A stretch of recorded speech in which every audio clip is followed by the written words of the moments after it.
So, hello everybody, I hope you're well and you are nicely feeling your way into the new year. And one of the reasons why I wanted to film this for you today is because, just because it's a new year, it doesn't mean it's all hunky-dory. And that is certainly the case for me. Towards the end of December, there was a lot of letting go for me. And although I really cherish the idea of it being a fresh start and new beginning for 2017, there's still some hanging on stuff and some sort of lower energies hanging around, as one might say. And because of that, I find, and especially because we are women entrepreneurs, what I find is that what's going on in our personal life can really impact our business life in a negative way and really spin us out so that we've got ourselves into a bit of what I call a business funk. And that's certainly been the case for me. It just feels like everything I touch is going wrong. I'm really trying to get into a high vibration state and focus on the positive and so on and so forth. But still, once we're in a funk, it can be pretty difficult to find our way out. And so what do I mean by a business funk? I'm sure you probably have your own definition of it, and I would love to hear what that is for you and also how you get out of your own business funk. But, I know for a lot of people, we get into that state of procrastination. We know there's things that need doing, and we do everything and anything to avoid actually showing up in the way we need to in our business. This can be because of fear, feelings of not being good enough. There's a lot of different pieces to this. We can start second guessing ourselves. We can get into a state of indecision. Should I launch this? Should I launch that? What should I bring out first? What's the right thing to do? And so the more we're in it, the bigger the spiral becomes. And I know this is like the curse of the entrepreneur, this really stuck place. And at its most extreme, we can actually become very paralyzed, where we are literally sitting at our desk every day like a zombie, just rigid with fear, stuck in this inertia and unable to move out of it. So one of the things that inspired this live stream today was that I was journaling yesterday because, yes, I have been in a bit of a funk. That is part of the entrepreneurial journey. There are ebbs and flows to it. Sometimes we're flying high and everything is just coming in beautifully. Other times it's like an uphill battle. And so, it's inevitable part of what we do. And so I wrote down some insights to help me gain some clarity to move out of my own personal business funk. And I thought it may serve you if I shared them here with you. And like I say, just because I say, this is my way of doing it doesn't mean it's right. Perhaps you have your own way. This is why I'd love you to share in the comments below, because everybody can gain a bit of wisdom from this live stream that way. So one of the first ways to get out of a business funk is to be guided by what feels good. When we are in a state of procrastination, when we are overwhelmed and confused, we get very into a negative state of mind. We start to be filled with self-doubt, the fear kicks in, the feelings of not good enough, and so on. And so in order to move out of that can leave us just petrified and startled, like a rabbit in the headlights.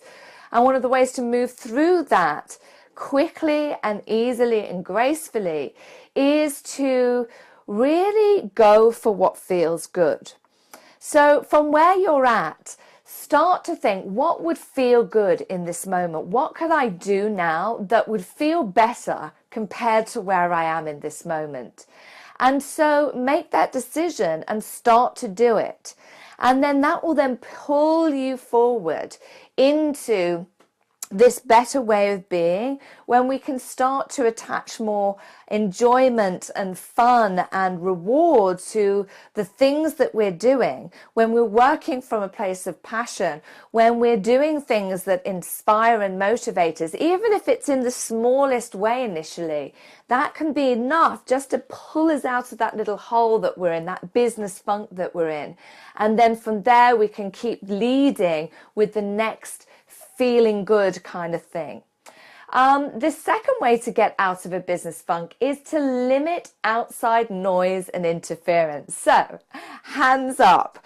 How many of you suddenly find the idea of putting a load of washing on super attractive when we're in that state of procrastination? In fact, all of the tasks that we usually hate and abhor suddenly become more appealing than actually getting out of the funk, than actually moving in a direction that's going to support us. Hands up, I'm sure there isn't one of you that doesn't do that. So what I find is we accidentally, on purpose, find that we're filling our day with menial tasks, whether that's housework, whether it's emptying our email inbox, whether it's surfing around on Facebook in the name of research. You know, we become actually very sophisticated with this. We tell ourselves stories that say, oh, well, I've got to go and do the shopping, or I've got to do this, or I've got to do that, when really it's just a sophisticated form of hiding. So when you find yourself in a business funk and you are procrastinating, you are stuck, consciously recognize that and then cut down those distractions. So turn off your email. Make sure that you're only using Facebook and other social media platforms for limited periods of time at allotted times throughout the day. You know, be very vigilant with this. Set some very clear boundaries on what is acceptable and what isn't, because you know, we can start to deceive ourselves with this one, and it's a very slippery slope that will take you further into a business funk. The second one is to stop looking at what you've done in the past. So if we're feeling stuck, we start to obsess over what has worked. When I was doing this, it was like that, and now I'm not like this, and that means I'm rubbish now, and I've lost my edge, and nobody's interested anymore. And we just allow the fact that we're not showing up today in the way that we used to be as a way to take ourselves down. You know, the inner critic comes in, all the negative self-talk comes in, and that sort of spirals us down and down and down into more of a business funk. So, you know, there's no question that to quickly review what worked and what didn't work in the past, that is a good thing. So, you know, if you did a launch and you enrolled a lot of clients, or perhaps you did some kind of promotion which had a really great outcome, you know, do look at those things briefly, but don't use it as a tool to take yourself down, because when we're in that state of mind, that's how the ego works. It loves to just pile on the shit, you know, all the negative stuff that's going to keep us stuck for longer. So, you know, you have to be super vigilant on this one as well. Another one is to stop looking at what others are doing. When we're in that place of self-doubt, when we're not feeling good enough, we feel, you know, it's often because we're so overwhelmed with the amount of choices that we have available to us. So we tell ourselves, oh, I'll just go and look over here at my competitor. Let's see what he or she is doing. And that will give me some ideas, or, you know, if they're doing it, then perhaps I should be doing it, and that's where I should start. And actually, this is fatal to your business success, because again, you're giving your inner critic all the tools it needs to take you out. When we go over to our competitor's website, there will be something there that triggers you. You know, when we start to scroll through our Facebook timeline, looking at what everyone else in our industry is doing, we will just shrink. All of our inner wisdom just vanishes. And we lose the ability to tune in to our own intuition. Just because Joe Blogs is doing something, no matter how successful they are, it doesn't mean that should be your path. You have the right answers for you. And the key with this is just to get centered and focus on what those things are for you, rather than just emulating more of the same stuff that everyone else is doing in your industry, and also risking that ego takedown that often happens when we compare ourselves to others. The next one is to keep firmer boundaries on your work time. So again, this really ties into the previous one of limiting outside noise and interference. You know, when we are allowing ourselves to be distracted by the outside world, whether that is, social media or chores or the kids or whatever, we let our boundaries slip. So, if you're running a business, it's always a good idea to be clear on the day, the hours you start and the hours you finish. And although I'm a great advocate of designing your business in a way that really supports your lifestyle choices and can be flexible, one thing I do know is that we get the best results when we are consistent. So, if you're supposed to be showing up at your desk and doing various things in your business at a certain time, make sure you stick to that. Make sure the end of your knocking off time is the same. Don't start going out, having coffees with your girlfriends and finding even more distraction that's going to keep you stuck in that business funk. And then finally, the final way to get out of a business funk is to create a sacred place to work. So I know for a lot of women in business, because we are running our businesses from our home, and particularly if you're someone who's just starting up or just thinking of setting up a business, many of us women tend to run our businesses initially from our kitchen table. And although that is a good option to get started, what I find is so many women sabotage their success and lose momentum and drive in their business because they don't have their own space to call their own. Running a business requires you to wear many hats. You are the bookkeeper, you're the administrator, you're the marketer, you're the creator of the service, the deliverer of the service. You are the designer, the web management person. I mean, you do everything in the first instance, especially, until you're making more money to start delegating that out to people. So it's important that you honor that fact. You do need a place that is your own, where when you're sitting down, you have the ability to stay focused on the job at hand. And as women, I think it's important that we create a space that is a pleasant place to be, rather than sort of squidging yourself in amongst everybody, the family's melee of paperwork and toys and goodness knows what.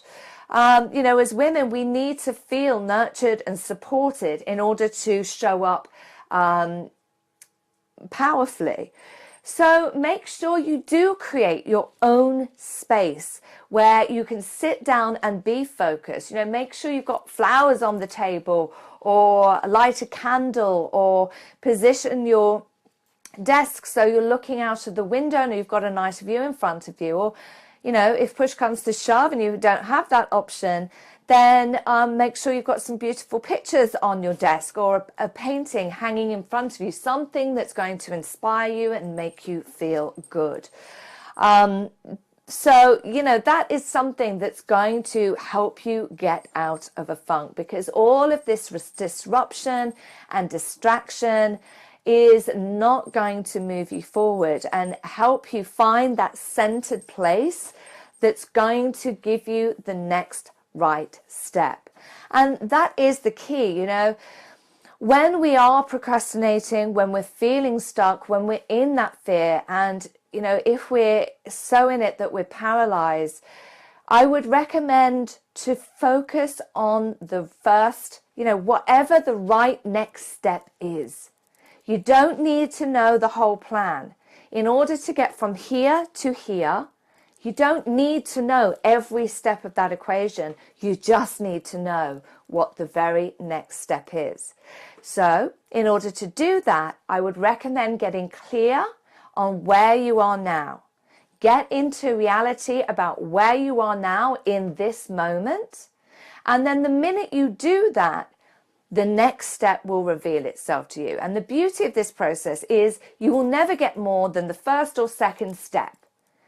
But the key with this is to then go do it.